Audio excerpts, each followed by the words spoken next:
Elle ne refuse pas l'intimité en elle-même. Ce qu'elle refuse, c'est vous. N'en édulcorons pas les choses. La réalité est que la plupart des hommes ne savent pas comment aborder l'intimité de manière à susciter l'attirance. Ce n'est pas une question de timidité, ni d'impossibilité de cerner les femmes. Le problème profond est le suivant. Trop d'hommes se persuadent que prendre l'initiative les rend moins masculins. Cette fausse croyance à elle seule les prive de présence à ses yeux.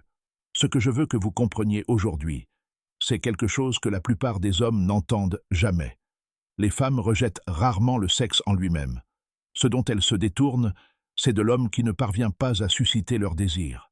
Cela inclut l'homme qui implore l'intimité, comme celui qui se cache dans l'ombre, attendant sans fin, se montrant gentil, espérant qu'elle comblera le fossé comme par magie. Voilà la vérité. Les femmes aspirent à l'intimité, tout comme les hommes. Mais elles n'en aspirent qu'avec l'homme qui comprend un fait essentiel. Le désir féminin n'est pas demandé, elle est allumée. Et vous ne l'allumez pas seulement avec des mots, des astuces ou du charme, mais avec votre énergie, votre présence et votre sang-froid. Il ne s'agit pas d'apprendre des répliques, de mémoriser des tactiques ou de jouer à des jeux. Il s'agit d'incarner une présence qui l'attire instinctivement. Un homme qui ne supplie pas, un homme qui ne met pas la pression, un homme qui ne lui donne pas l'impression d'avoir tout le pouvoir. La plupart des hommes pensent à tort que l'intimité se gagne avec le temps, par la patience, par des rendez-vous interminables, par des semaines à essayer de la construire. Mais voici la vérité dérangeante. Quelques minutes après votre rencontre, elle sait déjà si l'intimité est envisageable. Tout ce qui suit ne fait qu'approfondir ou dissoudre cette étincelle initiale.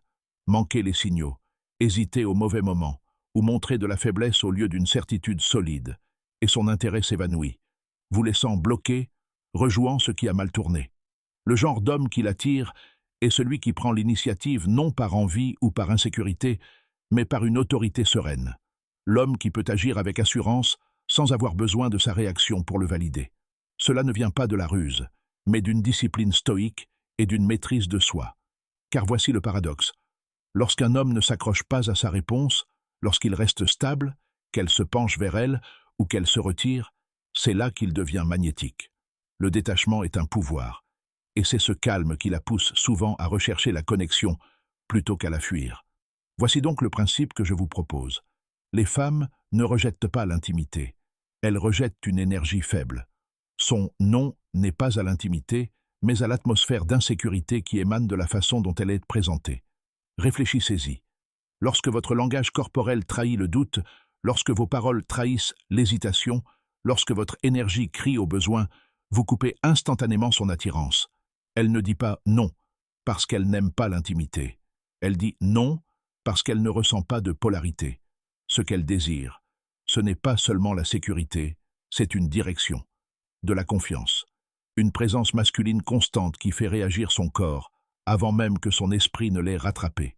C'est là que la plupart des hommes échouent. Ils pensent qu'être infiniment poli, doux et agréable la conquiert. Ce qui se gagne vraiment, c'est l'amitié, le réconfort, la sécurité sans passion. Et le confort sans passion ne mène jamais au désir. Elle ne fantasme pas sur l'homme qui lui demande nerveusement « Je peux t'embrasser maintenant ?»